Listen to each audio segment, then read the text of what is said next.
સુરતની કાપોદ્રા પોલીસે હોટલની આડમાં દેહ વ્યાપારનો ગોરખ ધંધો ચલાવતા સંચાલક અને એક ગ્રાહકને ઝડપી પાડી કાયદેસરની કાર્યવાહી હાથ ધરી છે. પોલીસે એક મહિલાને મુક્ત કરાવી વધુ તપાસ હાથ ધરી છે.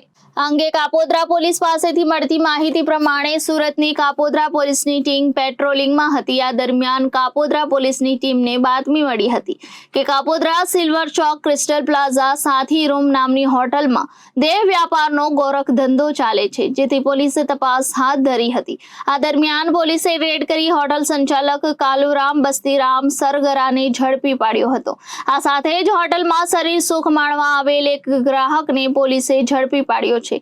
હોટલ સંચાલક પોતાના આર્થિક ફાયદા માટે મહિલાઓ પાસે દેહ વ્યાપાર કરાવતો હતો.